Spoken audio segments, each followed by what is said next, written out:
Hello everybody and welcome to another video. Now obviously I know it's been quite a long time since I've actually done a video, but here I am and doing another one. Once again, shush, I'm trying to do an intro here. Yeah, I'm not literally nowhere near you. You flipping move. There we go. Good grief. Some people. Yes, I'm here. I'm standing outside Gospel Oak, and if you couldn't tell already, we're going to be having a look at the brand new Goblin line, or the Suffragette line, if you want to give it its proper name as DLC goes. So yeah, we're going to get on. We're going to go and have a look and see what's making that noise. Well, I say we see what's making that noise. Obviously, that one's gone, but you know, I mean, it shouldn't be too obvious, too subtle as to what's going on here. But nevertheless, look at these reflections. Look. So yeah. I guess it's probably just easier if I explain what's going on here. So yeah, like I say, Dovetail Games. They have now released, they've made and released the Gospel Oak to Barking line, now called the Suffragette line, as part of the rebrand of TFL. I'm sure we'll talk a little bit on that subject in a bit, but nevertheless, they've got some nice assets going on. These gate lines are a bit questionable. I've never seen a gate line that looks like that in the UK, at least, in all honesty. But nevertheless, they've got some really nice assets going along here. Look at these. They've done a proper job. In fact, they've even got, oh, look at that. Oh, I know it's pixelation, but it looks like it's got a bit of texture to it. We could take the stairs this side up. We should go this side up. Look at the textures on these. These are brilliant, honestly. Credit where credit's due. DTG get a lot of hate for their products, but they've done a stellar job with this, I must admit. Everything's great. We're going to take the lift, however, because of course we have working lifts. Doors closing. With sound effects. They move maybe a bit fast, and they sort of jerk upwards and stop and all that. But you know, other than that, flipping, look at that. Let's quickly. Doors closing. Bye. It's just brilliant. It's brilliant. I love it. It didn't need to be there, but it is. It's great. It's great. Anyway, yes. We're standing here at Gospel Oak, apparently. And we're going to be driving a little bit of the old Goblin line right over here. We have our Class 710. Yeah. Brilliant. There are a few problems. We'll go through with them. But let's have a quick nose. In fact, before we do that, let's bring up the HUD again. Let's go into this, get started, because the service won't start in very much time. Look at the train setup, master key, all the usual. Put that into neutral. Close the door there. TPWS, DVD, all that stuff. Right, there we go. Let me start this software up that I need, and we shall get the doors released. There we go. Right, now we can have a quick nose around the train before we get going. Right, so yeah. Looks really good. It does. Oh, they've cut the 9 off a little bit there. That's a bit of a shame. I presume they ran out of space on the slot for the texture.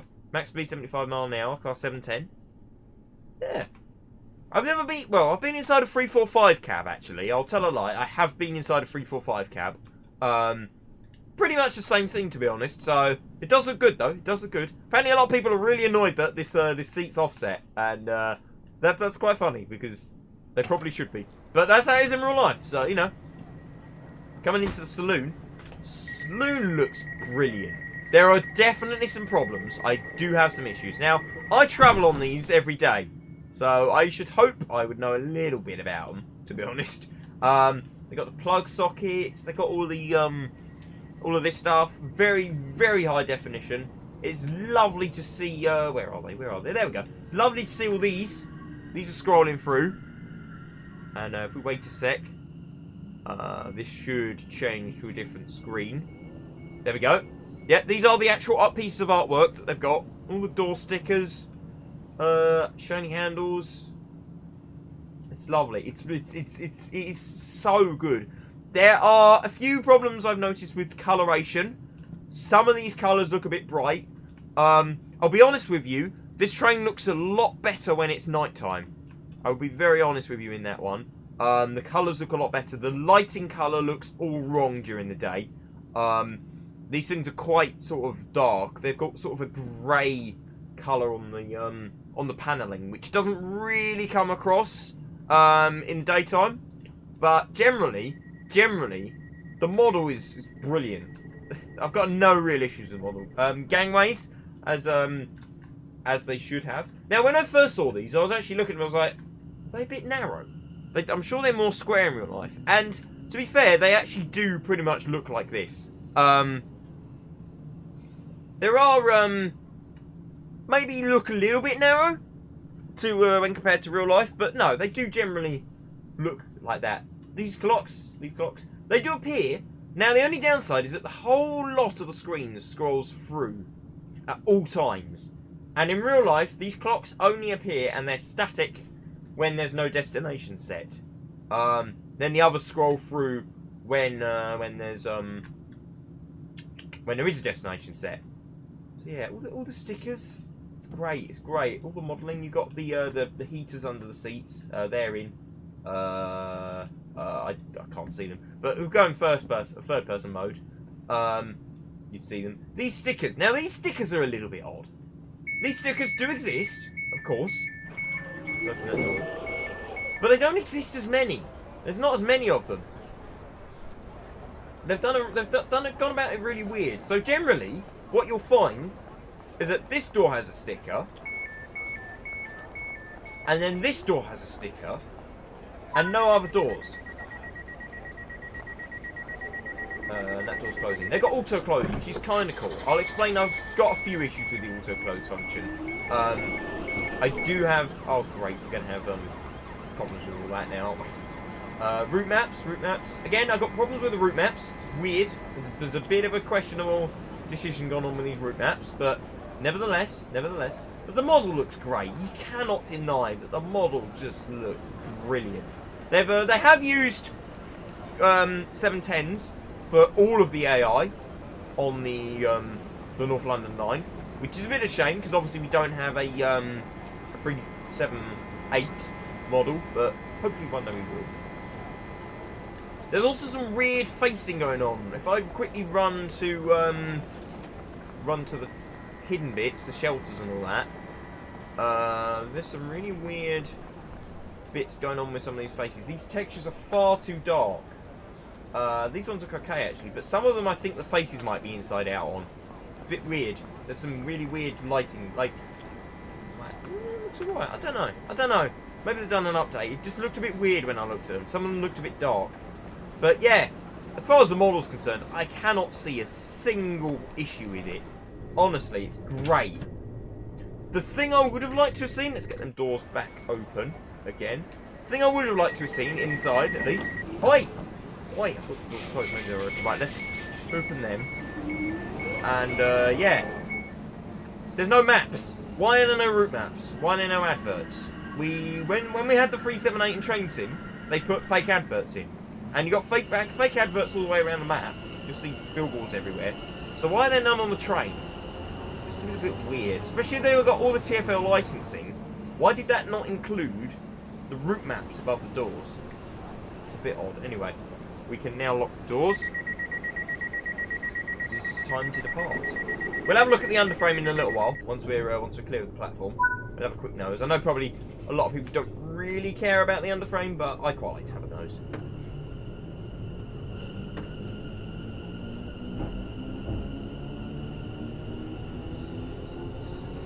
There's your departure sound effects. Now, the sound effects are really strange on this train. They've apparently gone and recorded real class 710 sound effects, which is very clear for most of the sounds. I am not convinced one bit by these motor whines. They've got the initial sort of high-pitched whine, almost like a squeal that goes on. And they've got that in, which is great. Then they've got a really obnoxious kind of sound, and they just do not have that in real life. It kicks in at the higher speeds, definitely, but at the low speeds, you don't get that whine. That signal, by the way, you'll often get stopped at if you're going, if you're driving the opposite direction towards Barking. because the trains are quite tightly timetabled at that point. So yeah, you might often sit at that signal for a minute or two while you wait for the other train to depart, unless you're a bit late, in which case you might not have to. But yeah, no, like I say, the sounds here, they sound okay, to be honest. They could possibly be a bit better, definitely, but overall, the sounds at this point are okay. They do make a motor whine noise, but at the low end, especially in the regen braking or rear static, whichever they've got, they don't make that whine. They make the squeal. And also, if you listen,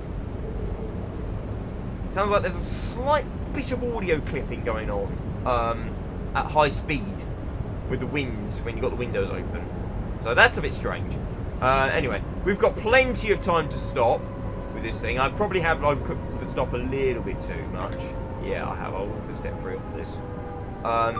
Generally what I find, if you're coming into the platform at this point where the fence is, at 25 mile an hour, you will generally stop nigh on the marker. You might need to fan the brakes a tiny bit, but you will generally stop directly on the marker if you pass the start of the passenger platform, because obviously you'll notice by passenger platform what I mean is the fact that there's a little bit of platform here,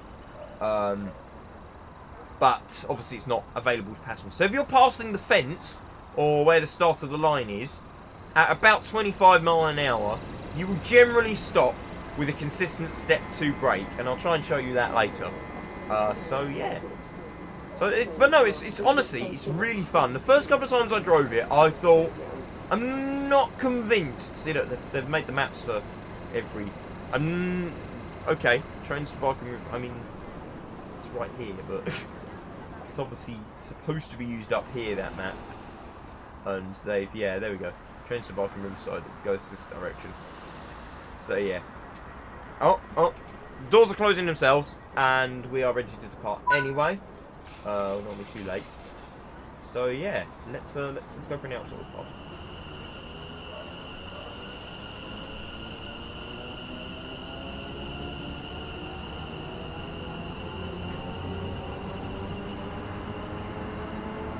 It's only really in real life, as the squeal cuts out, that you then start to get the motor whine, as it were, cut in. So the motor whine does definitely cut in a little too early, and it almost sounds like it's synthesized. The first few times I heard it, I actually thought that there was a car or something accelerating relatively close to me, because it just does not sound right for a 710. I am actually coming quite accustomed to the sound now, I'll be honest. It's annoying me less, it's irritating me less, because I've driven this quite a few times. I've done quite a few full-length services of this train, because it's quite a nice little route. You got 45 minutes spare, just jump on this route and drive a service. It's a nice way to pass the time, sort of thing. So yes, I have become accustomed.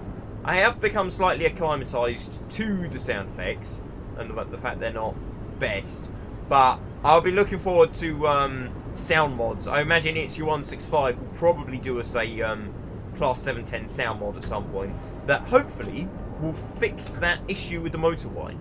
All the other sounds, as far as I can tell, are fine. Like I say, I use these trains every day, so I hopefully know what I'm talking about to some degree, and I don't have any real issues with the sounds other than that one sound effect.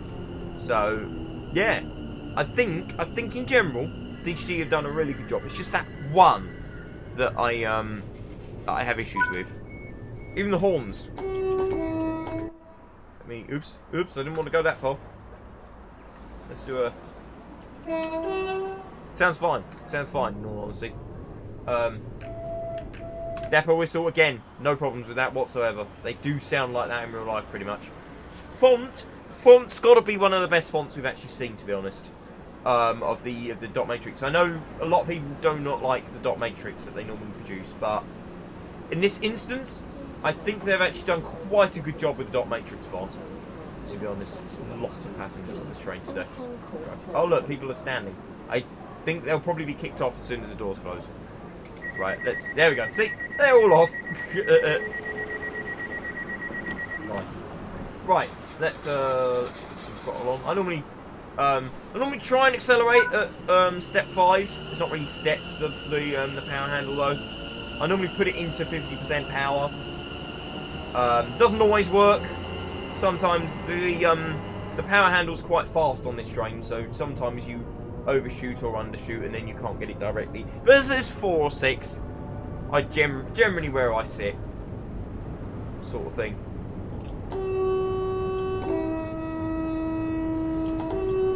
Do it for the tunnel. Not it's a very long tunnel, but you know, whatever. I like the lower Degen sign there, like we just haven't gone through, or like we haven't just gone through a lower Degen zone entirely already. Oh, we're on the flat now. But the scenery is amazing on this route. Honestly, there are problems. There are definitely problems. A big questionable problem is the signal box at Upper Holloway. Apparently in real life, the signal box is actually a pair of port cabins stacked on top of each other. In the game, it's a real model of a signal box, and it makes you wonder where on earth DTG got their reference for that box from. To be honest, yeah, it's slightly weird where they've. Oh, hello! I hear a train. I've not yet seen a train over these coasts. It's an 800 going towards King's Cross. Nice. Yeah, I knew there was AI on there. You've got Class 700 AI as well that goes over that bridge. But I've never actually seen one going over that bridge.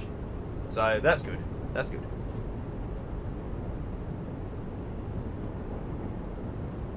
I believe that the sun is now on the opposite side of the train.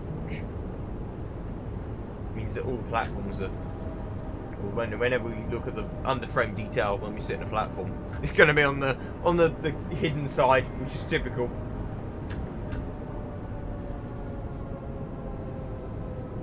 But yeah, no, the stations are brilliant. They're lovely. I think there might be too many people on this platform for my game to handle with recording, but nevertheless, I think I should have kept it in step 2 braking. The braking is stepped. Like I say, first time I drove it, I was completely confused because I didn't realise that the braking was stepped. I didn't bother looking at the power handle. But I didn't realise the braking was stepped. And the throttle, I thought, this is far too fast. It's got far too much power to it. I'm more convinced by it now, to be honest, after driving it a few times. But nevertheless. Now this is something that really, really confuses me. So, they have the branding, or they got the licensing agreement from TfL to do the Suffragette Line, right? And that's what they're naming the DLC. Is she going to get stuck on the train? Oh. Okay. She just got trapped in the doors. The lady, there's literally a sticker on that door telling you to take care of the closing doors, and you chose to ignore it. Well, that is on you, I'm afraid. I can't believe I just witnessed that. That's funny. That is hilarious. But yeah, no, these maps here, these are a bit strange. Like I say, they have branding from TfL to do the Suffragette Line, and yet none of these are in the new branding. Now, I understand that obviously the route would have been developed before the announcements were made for what the new branding was going to be. But what I want to know is why TfL signed an agreement to have the old branding when they would have known, I can guarantee you, when they signed that agreement for the branding, they would have known that the stuff was going to be rebranded. They probably couldn't announce it, but I do not understand why they gave them the artwork for the maps. Why not withhold the artwork and then release the artwork to DTG once it's announced officially? Just seems a little bit strange to me, to be honest. And I mean, it doesn't mean a lot. It's literally just a commercial and a technical thing. But it just confuses me, to be honest with you, as to why TfL gave them almost the wrong branding, to be honest. Because that's what they want it to be known by, and that's what the DLC is now named by. I mean, there are still references of it being called the Goblin Line. I think one of the train, well, or the file, the train in one of the files, I think, is known as Goblin. But nevertheless, Yeah, it just seems a bit strange, to be honest. There's some weird stuff going on, and also the fact that the maps don't exist in this DLC on board the train. Platform diagrams are great. I love the platform diagrams. In fact, I love all the TFL signage. If you've ever looked closely at TFL's signage, like the physical body of the signage, you'll notice that they have a very, very unique design to their signs. Like, they got a frame, they got curved edges, and it's actually quite a pretty design when you look at it closely. I've done a lot of modelling for Train Sim Classic, trying to represent these signs as close as I can. So it was really interesting to me when I saw one of the promo images and it had the sign. And do you know what? From the promo image, it looked really nice. So I was looking forward to seeing what the signs would actually look like when it was released and you could properly get up close. Do you know what? I think they have smashed DCG. This is. I think they have smashed the sort of balance between optimization and realism. Just look at them. Look at them. So you've got a got sort of a bit of a border with gaps. I believe it's so that you can take it out and remove the sign in the middle, and then you've got curved edges on the sign. And I think they have absolutely smashed the difference, if you get what I mean. Oh, we're stuck here for a while, so we've got plenty of time to look at the sign. Like, you've got the gap. Yeah, it's maybe not perfect. There's a bit of a funny texturing thing going on there. But you've got the gap in the panels, and then you've got the panel, and you've got the rounded corners, and yeah, just a little nerdy thing that I noticed. I was quite curious to see how they've done it, and I'm very pleased to see that they have actually done a really good job. Let's have a quick look at the underframe. These shoes, when you change power mode, they actually do drop, which is so cool. Don't know if we've got sleep brush mode, but if we can drop sleep brushes, but sleep brush is modelled nevertheless. It looks great. It honestly, it does look. Oops, I did not want to do that. I wanted to close the doors. Oh, there's no drawbar. Oh wait, is there a drawbar? No, there is no drawbar. They've got the jumpers, and you got the jumpers up the train as well. It does not appear to be a drawbar. Right, we need to get going now. But yeah, honestly, actually, I need to see if the brake box moved. I've not looked at it yet. We should have a look next time we stop. Honestly though, this is.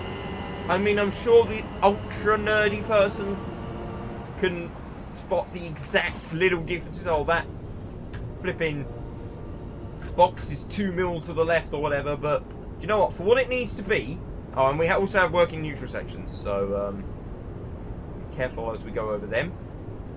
But yeah, from a daily use perspective and an understanding of optimization and all that, it looks fine. I have no issue whatsoever with the modelling. It is brilliant.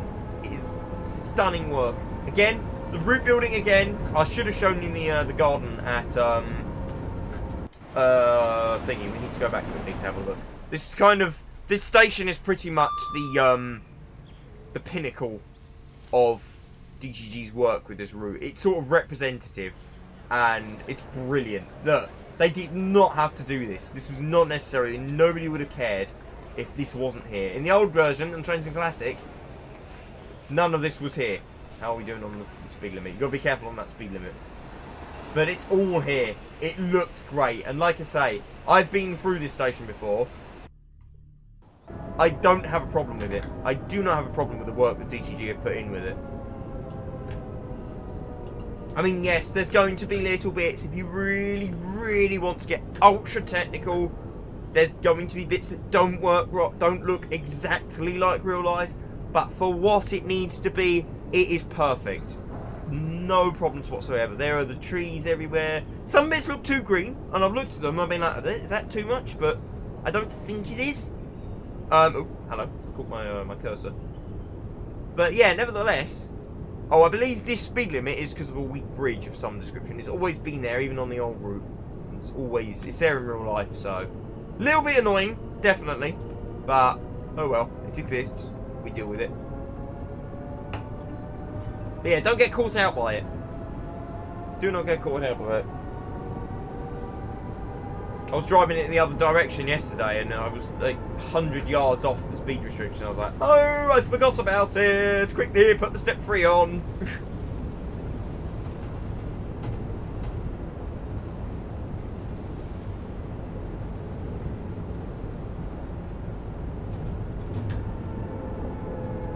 Probably braked a bit too late. It's normally about 300 yards ish, I think, that you need to start braking at. Yeah, I've well overcooked this one. Get the step 3 out.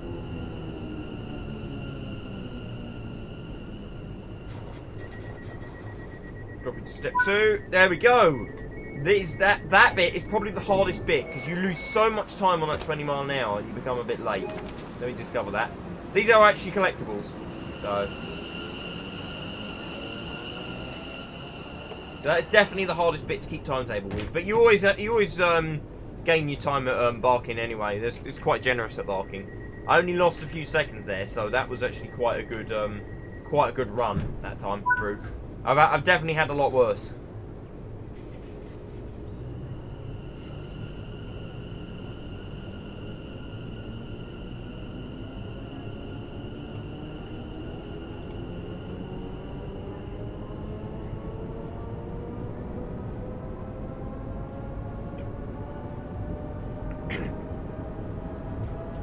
It's a lovely little room. I love all the textures of the ballast as well, changing colour. Some of them look a bit weird. This bit here, this is actually concrete track. This does exist, and I believe it's for a as a noise cancellation sort of thing, to reduce the noise to the residents around. Because obviously you're in a cutting, you're going to get a lot of reverb in a cutting, aren't you? So you're going to make a lot of noise. So I believe the concrete is dampened to reduce the noise of the running that the trains make as they go over it. Which almost makes you wonder how that works. You've got solid concrete versus movable ballast. You'd think the ballast would almost absorb a lot of the sound, but normally they put sort of dampers underneath the sleepers when they concrete it all in. Right, let's try and brake from around here, shall we? We are going uphill, so we have got a bit of assistance on the braking. We will probably need to ease off. Yeah, we're going to need to ease off. But it's a step 1. There we go. I've actually commuted along this section a little bit as well.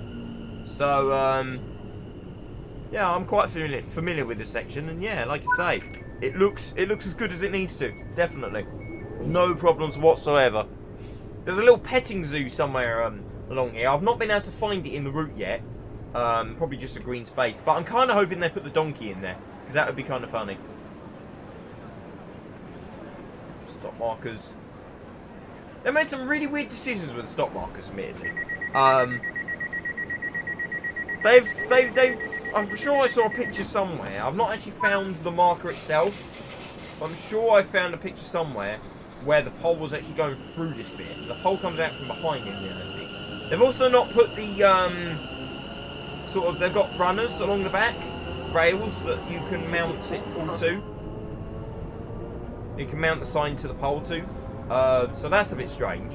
Well, it's not strange. It's not really necessary, but for the fact I sort of put it in my first model, and DTG didn't bother, it's kind of like, okay. Bearing in mind this was like my very first model.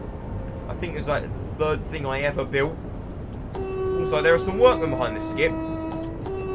There you go, you can see them there. Normally you forget. They're off track anyway, so I don't think the horn makes much difference. But nevertheless, I like to try and do it if I remember. Normally I forget about them though. And here we go, right out of the cutting. And onto the elevated section. Elevated sections take a lot longer to build, I can tell you from experience. Take a lot longer to build than flat and cuttings, because you need to put detail further back. They are slightly infuriating. But they've done a really good job with this. They really have. It does look realistic.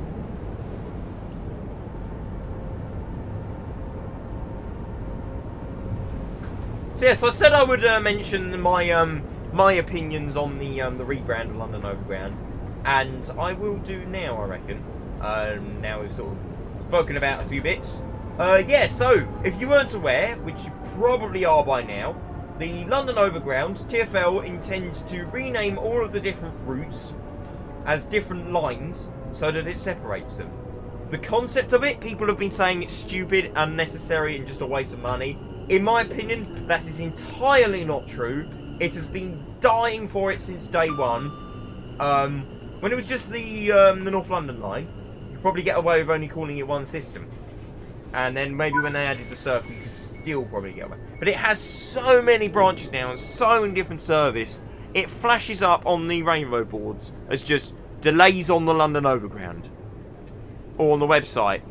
And you think, well, where is it? And you look, and it's over in South London. And you think, well, I'm in North London. That literally doesn't affect me.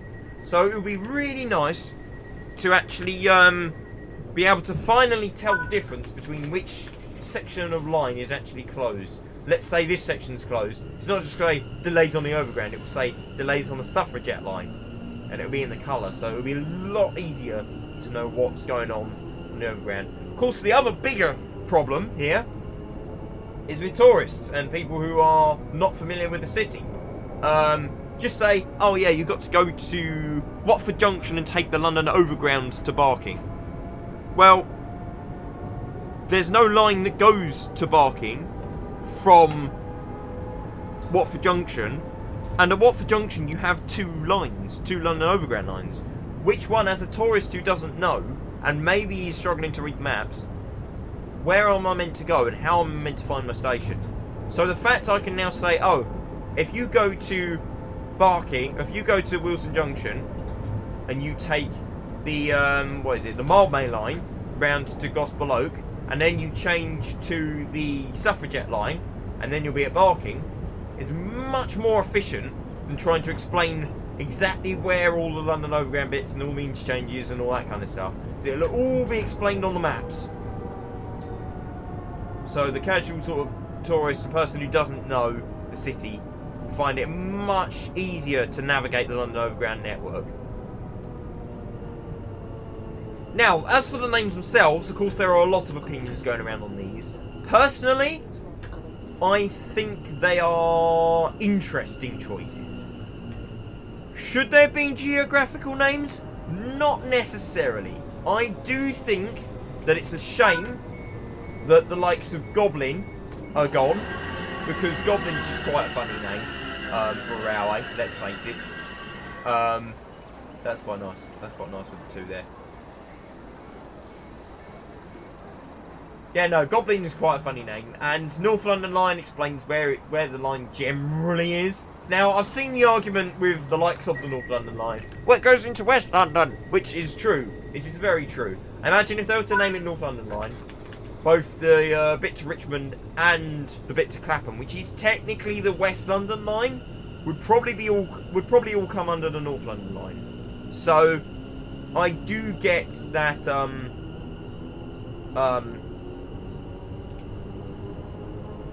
Yes, that.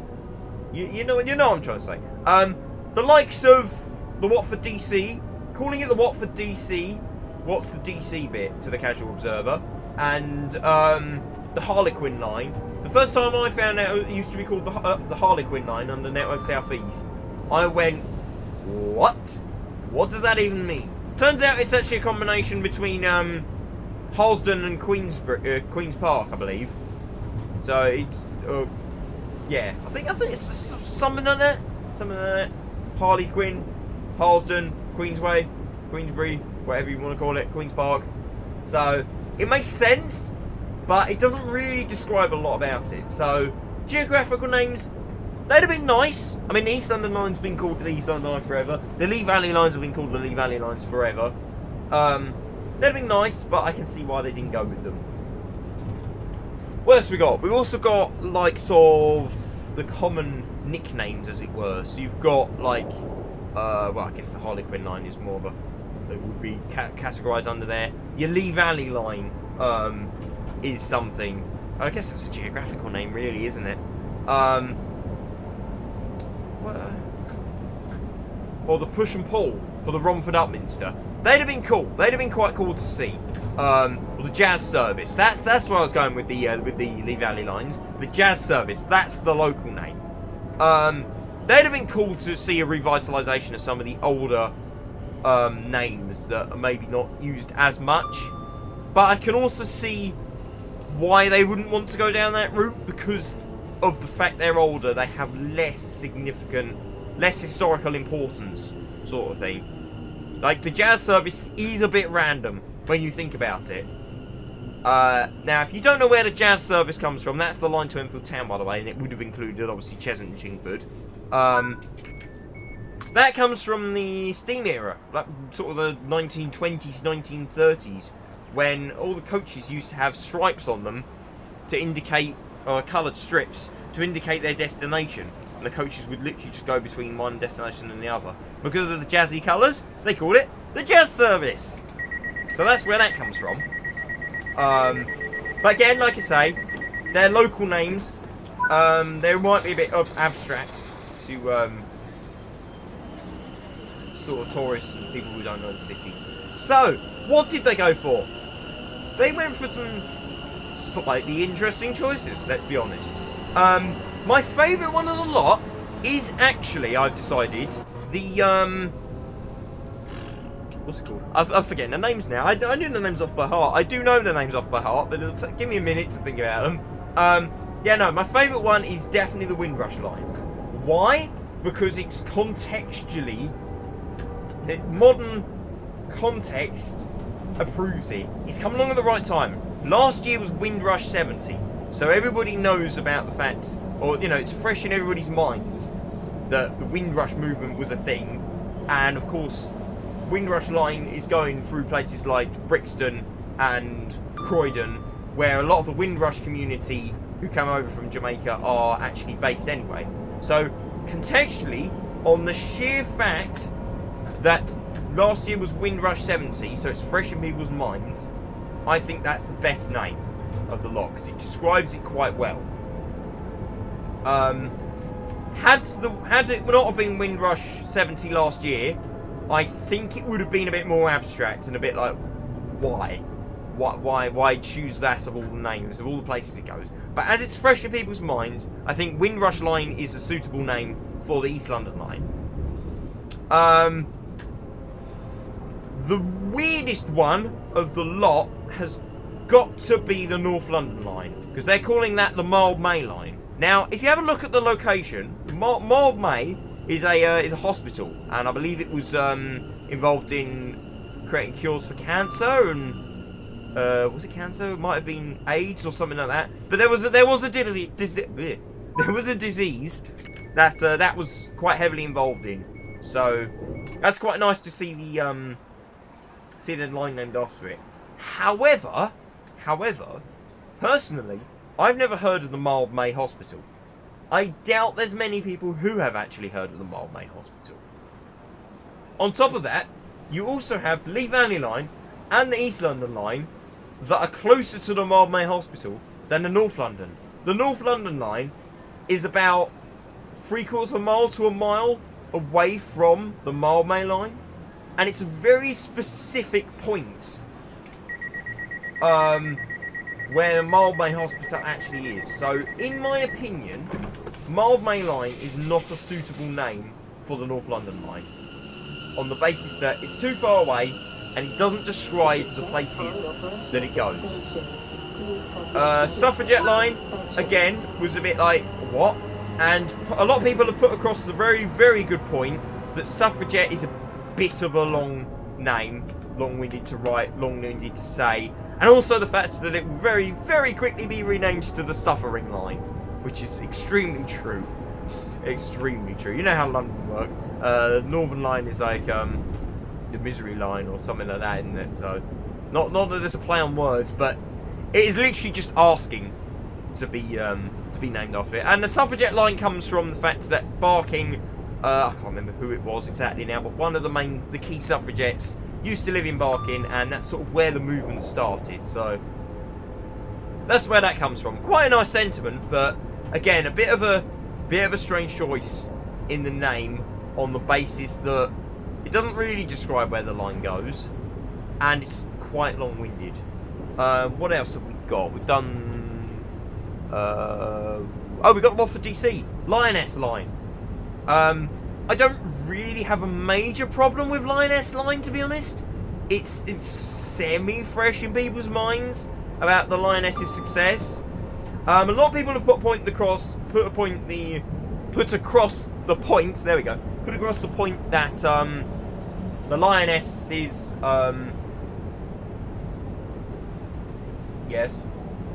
didn't actually win the World Cup, the Women's World Cup, which they didn't. And Wembley, and there's more to that line than just Wembley. Plus, there's also lines that actually go closer to Wembley anyway, such as the Chiltern Main Line. So, it kind of describes the line. Not really, in my opinion.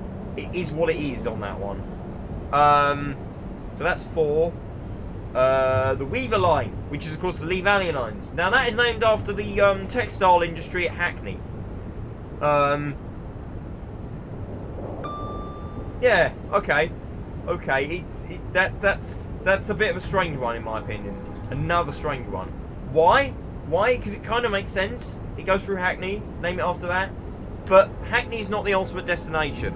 Oh dear. Oh look! Oh nice! Oh nice! We've actually found it. Unironically found the 38 stock rail tour. Huh. Nice. Awesome. Yeah, no, so... But I have a big problem with the Weaver Line, to be honest. Apart from the fact that, again, it's a rather inspecific name. It's just Hackney.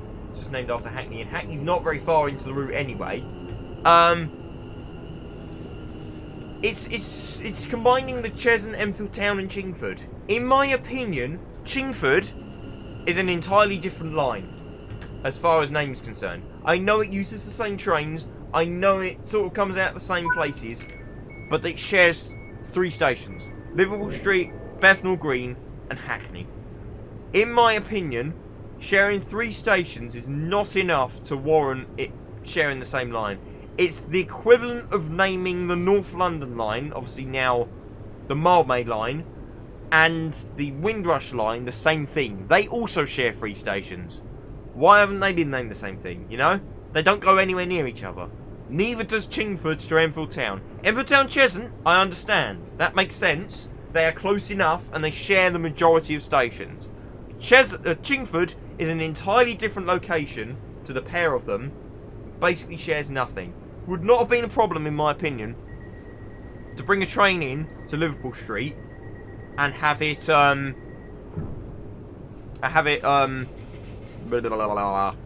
of go out on a different line. It would also make it a lot easier at Liverpool Street to navigate, because then it's announcing Weaver Line service and whatever they call Chingford Line. So it would have made it a lot easier. Finally, you got the Liberty Line. The Liberty Line, which is the Romford Upminster.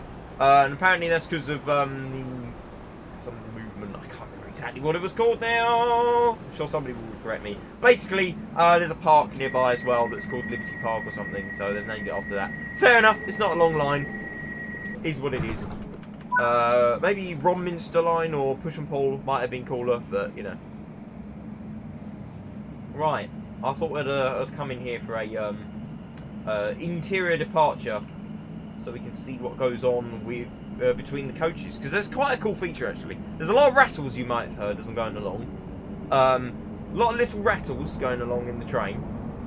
So see the lighting looks a lot better in the dark, even though Train Sim World does really horrible things with lighting in tunnels and stuff. Fade is awful, but nevertheless. So yeah, they do wobble. Maybe not as much as they should, but you also get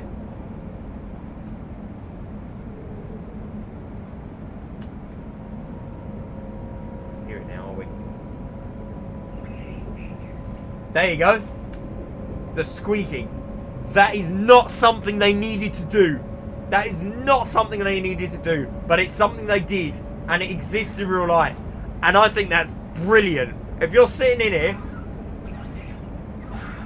the chances are you probably won't hear it, because you probably won't be sitting in here, but the fact it's there is brilliant. If you've ever sat near the end of the coach, these things are actually quite noisy when they want to be. All the rubber squealing rubbing against each other. They make quite a bit of noise, and I just love the fact they put it in. It's brilliant. It is amazing. So look, we got a clock. We shouldn't have a clock at the moment. The clock should actually be up here, because it has it in the scrolling screens on there as well. We have a, what's that? AWS or TPWS? I don't know. AWS. Oh, speed restriction. AWS. Okay. To be honest, that's pretty much the end of the video. We've almost made it Barking Riverside. I haven't spoken about the auto-closing doors. I sort of like the auto-closing doors. I definitely think that it should have been implemented differently or not at all. Now, what they've done is they've made it so that the doors close automatically after, I can't remember, I think it's 30 seconds in real life. So they've represented that from the real trains. I like that. What I don't like is that when the doors close, they lock. Now, this is the way that the game works. It's just the way the game works. As soon as the doors are all closed, the interlock kicks in and you can drive. That is not how it should work in real life, of course. The interlock stays open so that the passengers can release the doors. Now, it's perfectly possible to release the doors by hand, of course. But if you've got passengers boarding and leaving the train, they actually get trapped on the train. And then, or they stop boarding. And then they don't continue when you release the doors again.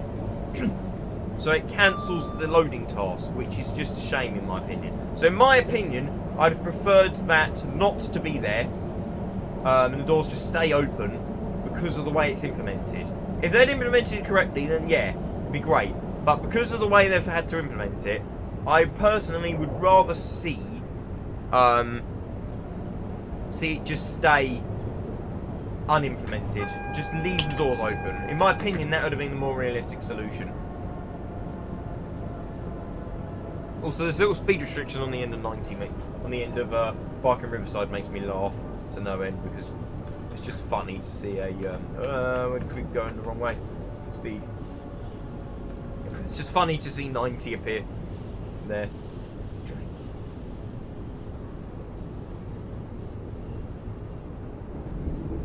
Alrighty, here we are, the newest station on the London Overground network, Barking Riverside. Workman on the track. Beautiful station. They've done a really good job with this station. The corridor downstairs, in my opinion, is a little bit narrow. I'm sure the station looks a little bit wider in area in real life. We have got working TPWS grids, so be careful as you enter the station. Make sure you're doing less than 10 miles an hour as you come towards the buffers. I've been caught out by them quite a few times, because generally this game doesn't have them working, but they've implemented them now. Right, turn that off, master key out. The lights should, oh, the tail lights are off. They should be in auto. They normally start in day in auto, and then it just does everything itself. I'm going to close the windows, open the door. Job's a good one. Here we are, Barking Riverside. I'm going to have a quick look around Barking Riverside. There's no passengers. It just disappeared. This is something I've noticed as well. When you're driving, when you've been driving for a while, all the passengers just disappear off the platforms. It's weird. You get no people spawn. Return to free roam. Also, the screens go green inside. Really stretched textures. It's just a bit odd, to be honest. No idea. But yes, if we stand here, like I said, the lighting looks okay. Maybe a bit more shadow underneath the seats would be good. Possibly a darker floor as well would be nice. You know, that train will go in a sec. Wait, hang on. Is that because I was going in and that door? Does it actually detect motion? Oh, that's cool, because these things have little sensors that detect motion. But if you notice, obviously I've I've keyed off the train. These coaches, the doors have auto closed, and the interlock light's extinguished. So if I now open the door, it comes back on. It shouldn't do that. Like I say, if passengers were loading, they'd stop loading as well. Here you go, look, watch. That door's going to close, and your light's gone out. So your train is actually locked. So, that's, in my opinion, the weakest point of this train, apart from the sounds. The sounds need work, definitely. But honestly, the acid work is amazing. It really is. It really is. Again, some really weird sort of dark texturing going on here, but whatever. Coming down. This bit, like I say, maybe a little narrow. I'm sure it should be a tiny bit wider in real life, but does it really matter? Probably not. You're probably never going to be down here. Lifts at work again. There we go. Come out the station. Now.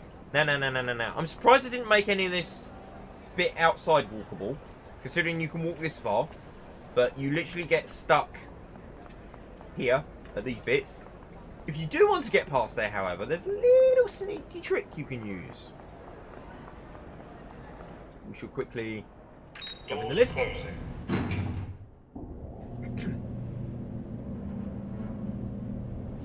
floor. Doors opening. Lift. Nice. Run along the platform. Run along the platform, please. Even the roundels. They're not transparent like they are in real life, but I think they're okay for what they need to do. Oh, hello. I've not discovered that. Nice. Ooh, I didn't want to do that. If you go through here, and you go through here, hop on here, you run along to the end of this piece of fence,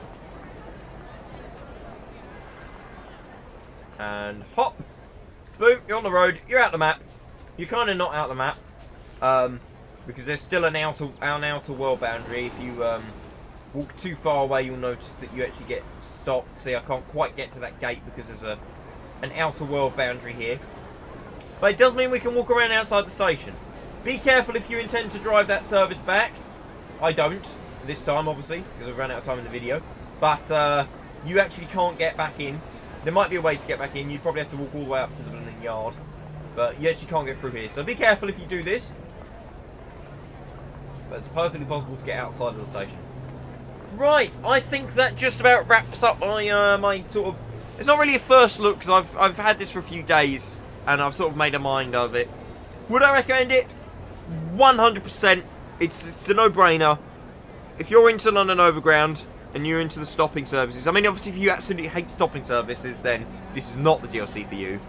But there is... That's a noisy car. There is so much going on with this route. The detail is lovely, the scenery is lovely. Sounds could possibly do with some work, but like I say, the only real issue I have is with the motor. Hopefully somebody will either do a mod or DTG will come along and fix it. The night lighting, they've advertised the night lighting as being really good.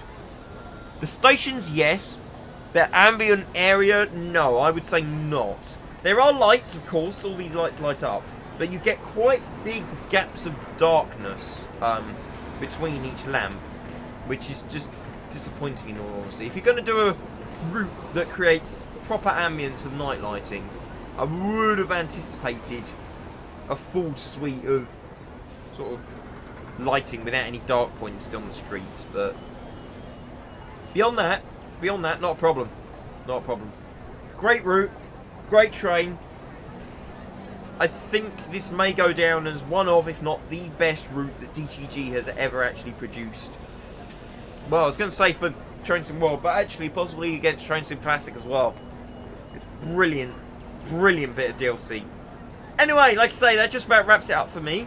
I don't know when the next video will be. I may not get the next DLC that comes out, because the next one is, of course, the 5 Circle. And from what I've heard, it's not going to be all that great. Maybe it will be, maybe it won't be, who knows. We shall wait and see. So, don't expect a video, but there might be a video. Also, don't expect a video too soon. I did intend to get this video out earlier, but I didn't get a chance to. And that's because I'm now doing something a little bit different. I'm now part of a radio station. If you've never heard of us, it's truckers.fm. We got a website. Basically, it's online radio set up for Euro Truck Simulator, and I'm now a presenter on that radio station. So, if you want to hear more of my voice, I've got no idea why you would, but nevertheless, if you want to hear more of my voice, come and check us out if you've not done so before. Play all kinds of music, anything you want, we accept requests. It's just a fun place to be, great community and all that, so yeah. Anyway, thank you very much for watching, everybody, and I shall see you all next time. Goodbye!